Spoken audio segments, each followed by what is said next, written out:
Guys ಎಲ್ಲರಿಗೂ ನಮಸ್ಕಾರಗಳು. ಮತ್ತೊಮ್ಮೆ ಕಿರಣ್ ಇನ್ಸೈಟ್ಸ್ಗೆ ಸ್ವಾಗತ. ನಿನ್ನೆ RCB ಸ್ಟ್ರಾಂಗೆಸ್ಟ್ ಪ್ರಾಬಬಲ್ ಪ್ಲೇಯಿಂಗ್ 11 ನೋಡಿದ್ರಿ, ವಿಡಿಯೋ ಮಾಡಿದ್ದೆ. ಅದನ್ನ ಯಾರ್ಯಾರು ನೋಡಿಲ್ಲ ಅವರೆಲ್ಲ ನೋಡಿ. ಮತ್ತೆ ಇವತ್ತು ಮುಂಬೈನ ಸ್ಟ್ರಾಂಗೆಸ್ಟ್ ಪ್ರಾಬಬಲ್ ಪ್ಲೇಯಿಂಗ್ 11 ನೋಡೋಣ. ಅದಕ್ಕೂ ಮುಂಚೆ ಯಾರ್ಯಾರು ಚಾನೆಲ್ನ ಸಬ್ಸ್ಕ್ರೈಬ್ ಆಗಿಲ್ವೋ ಸಬ್ಸ್ಕ್ರೈಬ್ ಹಾಕೊಳ್ಳಿ, ಮತ್ತೆ ಬೆಲ್ ಐಕನ್ನ ಪ್ರೆಸ್ ಮಾಡೋದು ಮರಿಬೇಡಿ. ಯಾಕಂದ್ರೆ ಇವಾಗ ನಾನು ಯಾವುದೇ ನ್ಯೂ ವಿಡಿಯೋಸ್ ಅಪ್ಲೋಡ್ ಮಾಡಿದ್ರೆ ನಿಮ್ಗೆ ನೋಟಿಫಿಕೇಶನ್ ಬರುತ್ತೆ. ಅವಾಗ ನೀವು ಯಾವುದೇ ವಿಡಿಯೋನ ಮಿಸ್ ಮಾಡ್ಕೊಳಲ್ಲ. ಡೈರೆಕ್ಟ್ ಆಗಿ ಮುಂಬೈ ಇಂಡಿಯನ್ಸ್ ಕಡೆ ಬಂದ್ಬಿಡೋಣ. ಲಾಸ್ಟ್ ಸೀಸನ್ ಮುಂಬೈ ಇಂಡಿಯನ್ಸ್ ಸಕ್ಕ ಸ್ಟ್ರಾಂಗ್ ಆಗಿತ್ತು ಟೀಮು. ಲಾಸ್ಟ್ ಸೀಸನ್ ಅಂತಲ್ಲ, ಅದಕ್ಕೆ ಮುಂಚೆಯಿಂದ ಅವ್ರು ಸಕ್ಕ ಸ್ಟ್ರಾಂಗ್ ಅಲ್ಲೇ ಇದ್ದಾರೆ. ಮತ್ತೆ ಅವ್ರಿಗೆ ಲಾಸ್ಟ್ ಸೀಸನ್ ಏನು ಬ್ಯಾಡ್ ಸೀಸನ್ ಆಗಿಲ್ಲ, ಒಳ್ಳೆ ಸೀಸನ್ ಆಗಿತ್ತು. ನಂಬರ್ 4 ಪೊಸಿಷನ್ ಅಲ್ಲಿ ಫಿನಿಶ್ ಮಾಡಿದ್ರಲ್ವಾ. ಅವ್ರ ಕಡೆ ಬ್ಯಾಟಿಂಗ್ ಅಂತ ಬಂದಾಗ ಸೂರ್ಯಕುಮಾರ್ ಯಾದವ್ ಅವರು ಸಖತ್ತಾಗಿ ಆಡಿದ್ರು ಲಾಸ್ಟ್ ಸೀಸನ್. ಅವ್ರಿಗೆ ಈ 2025 ಇಯರ್ ಒಂಥರ ಬ್ಯಾಡ್ ಅಂತ ಹೇಳ್ಬೋದು ಇಂಟರ್ನ್ಯಾಷನಲ್ ಕ್ರಿಕೆಟ್ಗೆ. ಬಟ್ IPL ಅಂತ ಬಂದಾಗ 717 ರನ್ಸ್ ಹೊಡೆದಿದ್ರು, ಸಖತ್ತಾಗಿ ಆಡಿದ್ರು. ವಿತ್ ಸ್ಟ್ರೈಕ್ ರೇಟ್ 160 ಅಬವ್ ಅಲ್ಲಿ ಅವ್ರ ಕಡೆಯಿಂದ ಒಳ್ಳೆ ಪರ್ಫಾರ್ಮೆನ್ಸ್ ಬಂದಿತ್ತು. ಮತ್ತೆ ರೋಹಿತ್ ಶರ್ಮಾ ಕಡೆಯಿಂದ ಒಳ್ಳೆ ಪರ್ಫಾರ್ಮೆನ್ಸ್ ಬಂದಿತ್ತು.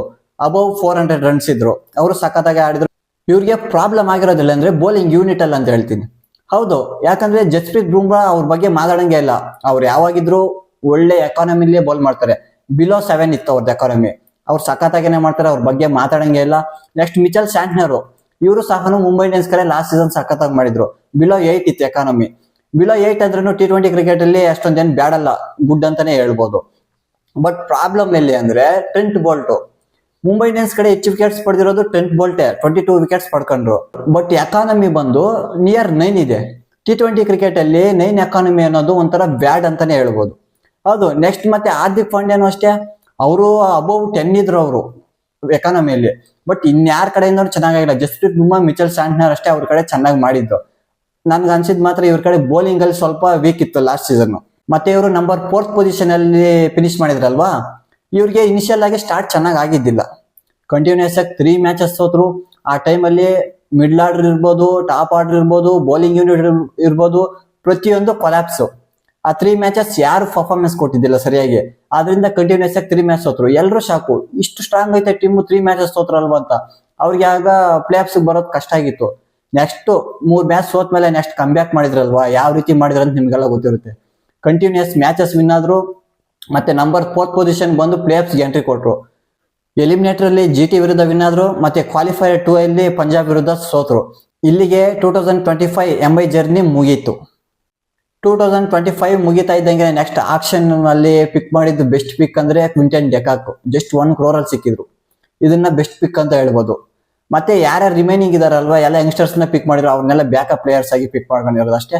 ಮತ್ತೆ ಇನ್ನೊಂದು ಟ್ರೇಡ್ ಮಾಡ್ಕೊಂಡ್ರು, ಇದು ಬೆಸ್ಟ್ ಪಿಕ್ ಅಂತ ಹೇಳ್ಬೋದು. GT ಕಡೆಯಿಂದ ರುತರ್ ಫೋರ್ಡ್ನ ಟ್ರೇಡ್ ಮಾಡ್ಕೊಂಡ್ರು ಮುಂಬೈ ಅವರು, ಅದು ಬೆಸ್ಟ್ ಪಿಕ್ ಅಂತ ಹೇಳ್ಬೋದು. ಇವೆಲ್ಲ ಆದ್ಮೇಲೆ ಇವಾಗ ನಾವು ಮುಂಬೈನ ಸ್ಟ್ರಾಂಗೆಸ್ಟ್ ಪ್ರಾಬಬಲ್ ಪ್ಲೇಯಿಂಗ್ 11 ನೋಡೋಣ. ಇಲ್ಲಿ ನೋಡ್ಬೋದು, ನಾನು ಫುಲ್ ಸ್ಕ್ವಾಡ್ ನ ಡಿಸ್ಪ್ಲೇ ಮಾಡಿದ್ದೀನಿ ಯಾವ್ಯಾವ ತರ ಇದೆ ಅಂತ. ಬ್ಯಾಟರ್ಸ್ ಕ್ಯಾಟಗರಿಯಲ್ಲಿ ಯಾರು ಬರ್ತಾರೋ, ವಿಕೆಟ್ ಕೀಪರ್ಸ್ ಕ್ಯಾಟಗರಿಯಲ್ಲಿ ಯಾರು ಬರ್ತಾರೋ, ಆಲ್ರೌಂಡರ್ಸ್ ಅಲ್ಲಿ ಯಾರು ಬರ್ತಾರೋ, ಮತ್ತೆ ಬೌಲರ್ಸ್ ಅಲ್ಲಿ ಯಾರು ಬರ್ತಾರಂತ ನಾನು ಇಲ್ಲಿ ಡಿಸ್ಪ್ಲೇ ಮಾಡಿದೀನಿ, ನೋಡ್ತಾ ಇರ್ಬೋದು ನೀವು. ಇಲ್ಲಿ ನಾನು ಓಪನಿಂಗ್ ಪೇರ್ ನ ಯಾರು ಆಡಿಸ್ತೀನಿ ಅಂದ್ರೆ ರೋಹಿತ್ ಶರ್ಮಾ ಮತ್ತೆ ಕ್ವಿಂಟನ್ ಡೆಕಾಕ್. ರಿಯಾನ್ ರಿಕಾಲ್ಟನ್ ನಾನು ಆಡಿಸ್ತಾ ಇಲ್ಲ. ರೋಹಿತ್ ಶರ್ಮಾ ಮತ್ತೆ ಕ್ವಿಂಟನ್ ಡೆಕಾಕ್. ಕ್ವಿಂಟನ್ ಡೆಕಾಕ್ ನ ಯಾಕೆ ಸೆಲೆಕ್ಟ್ ಮಾಡ್ತಾ ಇದ್ದೀನಿ ಅಂದ್ರೆ ಲಾಸ್ಟ್ T20 ವರ್ಲ್ಡ್ ಕಪ್ ಅಲ್ಲೂ ಸಖತ್ತಾಗಿನೇ ಪರ್ಫಾರ್ಮೆನ್ಸ್ ಕೊಟ್ರು, ಚೆನ್ನಾಗಿ ಆಡಿದ್ರು. ಆದ್ರಿಂದ ಅವ್ರನ್ನ ಆಡಿಸ್ತಾ ಇದ್ದೀನಿ. ರೋಹಿತ್ ಶರ್ಮನ್ ಬಿಡಂಗೆ ಇಲ್ಲ. ಅವ್ರು ಓಪನಿಂಗ್ ಬ್ಯಾಟ್ಸ್ಮನ್, ಅವ್ರು ಯಾವಾಗಿದ್ರು ಅಗ್ರೆಸಿವ್ ಮೋಡಲ್ಲಿ ಆಡ್ತಾರೆ, ಸಖತ್ತಾಗಿ ಆಡ್ತಾರೆ. ಇವ್ರದ್ದು ಓಪನಿಂಗ್ ಪೇರ್ ಚೆನ್ನಾಗಿದೆ, ಇಬ್ರು ಅಗ್ರೆಸಿವ್ ಮೋಡಲ್ಲಿ ಆಡ್ತಾರೆ. ಮತ್ತೆ ನಂಬರ್ 3 ಸ್ಲಾಟ್ ಅಲ್ಲಿ ಬಂದು ನಾನು ತಿಲಕ್ ವರ್ಮಾ ಆಡ್ತೀನಿ. ಹೌದು, ತಿಲಕ್ ವರ್ಮಾ ಕಡೆಯಿಂದ ಜಾಸ್ತಿ ಎಕ್ಸ್ಪೆಕ್ಟೇಷನ್ಸ್ ಇದೆ. ಅವರು ಸಖತ್ತಾಗಿ ಆಡ್ತಾರೆ batting. Last T20 world cup ಅಲ್ಲಿ ಏನೋ ಅಷ್ಟೊಂದು ನಾವ್ ಎಕ್ಸ್ಪೆಕ್ಟ್ ಮಾಡಿದಷ್ಟು ಅವ್ರ ಕಡೆಯಿಂದ ಪರ್ಫಾರ್ಮೆನ್ಸ್ ಬಂದಿಲ್ಲ. ಬಟ್ ಆದ್ರೂ ಅವ್ರನ್ನ ನಂಬರ್ 3 ಅಲ್ಲಿ ಆಡ್ತೀನಿ, ಚೆನ್ನಾಗಿ ಆಡ್ತಾರೆ. ನಂಬರ್ 4 ಸ್ಲಾಟ್ ಅಲ್ಲಿ ನಾನು ಆಡ್ಸೋದು ಸೂರ್ಯಕುಮಾರ್ ಯಾದವ್ನ. ಹೌದು, ಅವ್ರನ್ನ ಬಿಡಕ್ಕಾಗುತ್ತಾ, ಅವ್ರ ಕ್ಯಾಪ್ಟನ್. ಅವ್ರಿಗೆ 2025 ಅಷ್ಟೊಂದು ಚೆನ್ನಾಗಿಲ್ಲ ಇಂಟರ್ನ್ಯಾಷನಲ್ ಕ್ರಿಕೆಟ್ ಅಲ್ಲಿ. ಬಟ್ IPL ಅಲ್ಲೆಲ್ಲ ಚೆನ್ನಾಗಿತ್ತು. ಲಾಸ್ಟ್ T20 ವರ್ಲ್ಡ್ ಕಪ್ ಅಲ್ಲೂ ಪರವಾಗಿಲ್ಲ, ಚೆನ್ನಾಗಿನೇ ಪರ್ಫಾರ್ಮೆನ್ಸ್ ಕೊಟ್ರು. ಆದ್ರಿಂದ ನಂಬರ್ 4 ಪೊಸಿಷನ್ ಸೂರ್ಯಕುಮಾರ್ ಯಾದವ್ಗೆ ಕೊಡ್ತೀನಿ. ನಂಬರ್ 5 ಪೊಸಿಷನ್ ಬಂದು ವಿಲ್ ಜಾಕ್ಸ್. ಹೌದು, ನಾನು ಇಲ್ಲಿ ರುತರ್ ಫೋರ್ಡ್ ನ ಆಡ್ಸಲ್ಲ, ವಿಲ್ ಜಾಕ್ಸ್ ನೇ ಆಡಿಸ್ತೀನಿ. ಯಾಕಂದ್ರೆ ಅವರು T20 ವರ್ಲ್ಡ್ ಕಪ್ ಅಲ್ಲೂ ಸಖತ್ತಾಗಿನೇ ಆಡಿದ್ರು, ಸಖತ್ ಪರ್ಫಾರ್ಮೆನ್ಸ್ ಕೊಟ್ರು. ಬೌಲಿಂಗ್ ಅಲ್ಲಿ ಇರ್ಬೋದು, ಬ್ಯಾಟಿಂಗ್ ಅಲ್ಲಿ ಇರ್ಬೋದು, ಪ್ರತಿಯೊಂದರಲ್ಲೂ ಚೆನ್ನಾಗಿ ಆಡಿದ್ರು. ಇವ್ರ ಹತ್ರ ಪ್ರೂವ್ ಒನ್ ಪ್ಲೇಯರ್. ಆದ್ರಿಂದ ನಾನು ಏನ್ ಮಾಡ್ತೀನಿ, ನಂಬರ್ 5 ಪ್ಲೇಸ್ ವಿಲ್ ಜಾಕ್ಸ್ ಗೆ ಕೊಡ್ತೀನಿ. ಇವ್ರ ಕಡೆಯಿಂದ ಬೇಕಾದ್ರೆ 2 overs ಬೌಲಿಂಗ್ ಕೂಡ ಹಾಕ್ಸ್ಕೋಬಹುದು, ಚೆನ್ನಾಗಿನೇ ಮಾಡ್ತಾರೆ. ಆದ್ರಿಂದ ನಾನು ನಂಬರ್ 5 ಪ್ಲೇಸ್ ವಿಲ್ ಜಾಕ್ಸ್ ಗೆ ಕೊಡ್ತೀನಿ. Number 6 place Hardik Pandya. ಯಾರು ಕೊಡಕ್ಕಾಗುತ್ತೆ ಗುರು, ಹಾರ್ದಿಕ್ ಪಾಂಡ್ಯ ಯಾವ ತರ ಫಿನಿಶ್ ಮಾಡ್ತಾರೆ ಅಂತೆಲ್ಲ ಗೊತ್ತಲ್ಲ. ಇಂಡಿಯಾದಲ್ಲಿ ಸಖತ್ತಾಗಿ ಮಾಡ್ತಾರೆ, ಬೆಸ್ಟ್ ಬೌಲಿಂಗು ಅಷ್ಟೇ, ಬೌಲಿಂಗ್ ಅಲ್ಲೂ ಸಖತ್ತಾಗಿ ಮಾಡ್ತಾರೆ, ಬ್ಯಾಟಿಂಗ್ ಅಲ್ಲೂ ಸಖತ್ತಾಗಿ ಫಿನಿಶ್ ಮಾಡ್ತಾರೆ. ಒಂಥರ ಒಳ್ಳೆ ಆಲ್ರೌಂಡರ್ ಅಂತ ಹೇಳ್ಬೋದು ಹಾರ್ದಿಕ್ ಪಾಂಡ್ಯನ. ನಂಬರ್ 7 ಪೊಸಿಷನ್ ನಾನು ನಮ್ಮಂದಿರಿಗೆ ಕೊಡ್ತೀನಿ. ಹೌದು, ಲಾಸ್ಟ್ ಸೀಸನ್ ಮುಂಬೈ ಇಂಡಿಯನ್ಸ್ ಕಡೆ ಸಖತ್ತಾಗಿ ಬ್ಯಾಟಿಂಗ್ ಆಡಿದ್ರು, ಸ್ಟ್ರೈಕ್ ರೇಟ್ ಅಷ್ಟೇ ಸಖತ್ತಾಗಿತ್ತು. ಆದ್ರಿಂದ ಇವ್ರಿಗೆ ನಾನು ನಂಬರ್ 7 ಪೊಸಿಷನ್ ನ ಕೊಡ್ತೀನಿ. ನಂಬರ್ 8 ಪೊಸಿಷನ್ ನಾನು ದೀಪಕ್ ಚಹರ್ಗೆ ಕೊಡ್ತೀನಿ.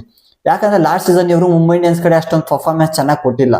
ಇವರು IPL ಗೆ ಎಂಟ್ರಿ ಕೊಟ್ಟರುವಲ್ಲ, ಆಗ ಸಖತ್ ಪರ್ಫಾರ್ಮೆನ್ಸ್ ಕೊಡ್ತಾ ಇದ್ರು. ಬಟ್ ಲಾಸ್ಟ್ ಸೀಸನ್ ಇವರು ಪರ್ಫಾರ್ಮೆನ್ಸ್ ಕೊಟ್ಟಿಲ್ಲ. ಆದ್ರೂ ಇವ್ರನ್ನ ಬಿಟ್ರೆ ಬೇರೆ ಇಂಡಿಯನ್ಸ್ ಮುಂಬೈ ಇಂಡಿಯನ್ಸ್ ಕಡೆ ಅಷ್ಟೊಂದು ಚೆನ್ನಾಗಿ ಮಾಡೋ ಬೌಲರ್ ಇಲ್ಲ, ಮತ್ತೆ ಎಕ್ಸ್ಪೀರಿಯನ್ಸ್ ಅಷ್ಟೇ ಯಾರಿಗೂ ಇಲ್ಲ. ಇವ್ರಿಗೆ ಎಕ್ಸ್ಪೀರಿಯನ್ಸ್ ಇದೆ, ಆದ್ರಿಂದ ನಾನು ದೀಪಕ್ ಚಹರ್ನೇ ಆಡಿಸ್ತಾ ಇದ್ದೀನಿ. ನಂಬರ್ 9 ಪೊಸಿಷನ್ ನಾನು ಮಿಚೆಲ್ ಸ್ಯಾಂಟ್ನರ್ ಕೊಡ್ತೀನಿ. ಹೌದು, ಸಖತ್ತಾಗಿ ಬೌಲ್ ಮಾಡ್ತಾರೆ, ಮತ್ತೆ ಮೋಸ್ಟ್ ಎಕನಾಮಿಕ್ ಆಗಿ ಬೌಲಿಂಗ್ ಮಾಡ್ತಾರೆ, ಮತ್ತೆ ಲಾಸ್ಟ್ ಅಲ್ಲಿ ಏನಾದ್ರು ಬ್ಯಾಟಿಂಗ್ ಬೇಕಾದ್ರೆ ಅಲ್ಲೂ ಕಾಂಟ್ರಿಬ್ಯೂಷನ್ ಮಾಡ್ತಾರೆ, ಬ್ಯಾಟಿಂಗ್ ಅಲ್ಲೂ ಕಾಂಟ್ರಿಬ್ಯೂಷನ್ ಮಾಡ್ತಾರೆ. ನಾನು ಆದ್ರಿಂದ ಮಿಚೆಲ್ ಸ್ಯಾಂಟ್ನರ್ಗೆ ನಂಬರ್ 9 ಪೊಸಿಷನ್ ಕೊಡ್ತೇನೆ. ನಂಬರ್ 10 ಪೊಸಿಷನ್ ನಾನು ಟ್ರೆಂಟ್ ಬೋಲ್ಟ್ಗೆ ಕೊಡ್ತೇನೆ. ಹೌದು, ಲಾಸ್ಟ್ ಸೀಸನ್ ಮುಂಬೈ ಇಂಡಿಯನ್ಸ್ ಕಡೆ ಅಷ್ಟೊಂದು ಚೆನ್ನಾಗಿ ಆಗಿಲ್ಲ ಅವ್ರಿಗೆ, ಬಟ್ ವಿಕೆಟ್ಸ್ ತಗೊಂಡ್ರು. ಎಕಾನಮಿ ಅಂತ ಬಂದಾಗ ನಿಯರ್ 9 ಇದ್ರು. T20 ಕ್ರಿಕೆಟ್ ಅಲ್ಲಿ ನಿಯರ್ 9 ಅನ್ನೋದು ಒಂಥರ ವರ್ಸ್ಟ್ ಅಂತಾನೆ ಹೇಳ್ಬೋದು. ಆದ್ರೂ ಟ್ರೆಂಟ್ ಬೋಲ್ಟ್ನೇ ಆಡಿಸ್ತಾ ಇದ್ದೀನಿ ನಂಬರ್ 10 ಪೊಸಿಷನ್ ಅಲ್ಲಿ. ನಂಬರ್ 11 ಪೊಸಿಷನ್ ಬಂದು ಜಸ್ಪ್ರೀತ್ ಬೂಮ್ರಾ ಕೊಡ್ತೇನೆ. ಹೌದು, ಇವ್ರ ತರ ಬೌಲರ್ ಇದಾರ ಇನ್ನೊಬ್ರು, ಮೋಸ್ಟ್ ಎಕನಾಮಿಕ್ ಆಗಿ ಬೌಲಿಂಗ್ ಮಾಡ್ತಾರೆ. ಮುಂಬೈ ಇಂಡಿಯನ್ಸ್ ಕಡೆ ಅಂತಲ್ಲ, ಇಡೀ ವರ್ಲ್ಡ್ ಅಲ್ಲೇ ಬೆಸ್ಟ್ ಬೌಲರ್ ಅಂದ್ರೆ ಜಸ್ಪ್ರೀತ್ ಬೂಮ್ರಾ. ಅವ್ರು ಬಿಡಕ್ಕಾಗುತ್ತಾ? ನಾನು ಇಂಪ್ಯಾಕ್ಟ್ ಪ್ಲೇಯರ್ ಆಗಿ ಮಯಾಂಕ್ ಮಾರ್ಕಂಡ್ಯನ ಆಡಿಸ್ತೀನಿ. ಹೌದು, ಸ್ಪಿನ್ ಚೆನ್ನಾಗಿ ಮಾಡ್ತಾರೆ, ಗೂಗ್ಲಿ ಇದೆ, ಎಲ್ಲ ಚೆನ್ನಾಗಿ ಮಾಡ್ತಾರೆ. ಆದ್ರಿಂದ ನಾನು ಇಂಪ್ಯಾಕ್ಟ್ ಪ್ಲೇಯರ್ ಆಗಿ ಮಯಾಂಕ್ ಮಾರ್ಕಂಡ್ಯನ ಆಡಿಸ್ತಾ ಇದ್ದೀನಿ. 11 ನ ಪ್ಲೇ ಮಾಡಿದಾದ್ಮೇಲೆ ಟೀಮ್ ಯಾವ ತರ ಕಾಣ್ತೈತೆ ಅಂತ ನೀವು ನೋಡ್ಬೋದು. ನೋಡಿ, ಟಾಪ್ ಆರ್ಡರ್ ಚೆನ್ನಾಗಿದೆ, ಮಿಡ್ಲ್ ಆರ್ಡರ್ ಅಲ್ಲೂ ಚೆನ್ನಾಗಿದೆ, ಮತ್ತೆ ಫಿನಿಶಿಂಗ್ ಇದ್ರಲ್ಲೂ ಚೆನ್ನಾಗಿದೆ, ಮತ್ತೆ ಬೌಲಿಂಗ್ ಯೂನಿಟ್ ಅಲ್ಲೂ ಒಂದ್ ರೇಂಜ್ ಪರವಾಗಿಲ್ಲ, ಚೆನ್ನಾಗಿನೇ ಇದೆ. ಇವರು ನನ್ಗೆ ಅನ್ಸ್ದಂಗೆ ಈ ಸಲ ಟಾಪ್ 4 ಅಲ್ಲಿ ಫಿನಿಶ್ ಮಾಡ್ತಾರೆ ಅಂತ ಅನಿಸ್ತಾ ಇದೆ. ಇದು ಮುಂಬೈನ ಸ್ಟ್ರಾಂಗೆಸ್ಟ್ ಪ್ರಾಬಬಲ್ ಪ್ಲೇಯಿಂಗ್ 11 ಆಗಿತ್ತು. ವಿಡಿಯೋ ಇಷ್ಟ ಆಗಿದೆ ಅನ್ಕೋತೀನಿ. ವಿಡಿಯೋ ಇಷ್ಟ ಆಗಿದ್ರೆ ಲೈಕ್ ಮಾಡಿ, ಶೇರ್ ಮಾಡಿ, ಮತ್ತೆ ತಪ್ಪದೆ MI ಫ್ಯಾನ್ಸ್ ಪ್ರತಿಯೊಬ್ರು ಸಬ್ಸ್ಕ್ರೈಬ್ ಮಾಡ್ಕೊಳ್ಳಿ. MI ಫ್ಯಾನ್ಸ್ ಮಾತ್ರ ಅಂತಲ್ಲ, ಪ್ರತಿಯೊಬ್ಬ ಕ್ರಿಕೆಟ್ ಫ್ಯಾನ್ಸುನು, ಪ್ರತಿಯೊಬ್ಬ ಟೀಮ್ ಫ್ಯಾನ್ಸುನು ಸಬ್ಸ್ಕ್ರೈಬ್ ಮಾಡ್ಕೊಳ್ಳಿ. ಯಾಕಂದ್ರೆ ನೆಕ್ಸ್ಟ್ ಇನ್ನ ಬೇರೆ ಬೇರೆ ಟೀಮ್ದು ಪ್ರಾಬಬಲ್ ಸ್ಟ್ರಾಂಗೆಸ್ಟ್ ಪ್ಲೇಯಿಂಗ್ 11 ನ ಮಾಡ್ತೀನಿ. ಮತ್ತೆ ನಿಮ್ಮ MI ನ ಸ್ಟ್ರಾಂಗೆಸ್ಟ್ ಪ್ರಾಬಬಲ್ ಪ್ಲೇಯಿಂಗ್ 11 ನ ಕಮೆಂಟ್ ಸೆಕ್ಷನ್ ಅಲ್ಲಿ ತಿಳಿಸಿ ಅಂತ ಹೇಳ್ತಾ ಮತ್ತೆ ಸಿಗೋಣ ಮುಂದಿನ ವಿಡಿಯೋದಲ್ಲಿ. ಅಲ್ಲಿ ತನಕ ಯೋಗ ಟೇಕ್ ಕೇರ್, ಬಾಯ್.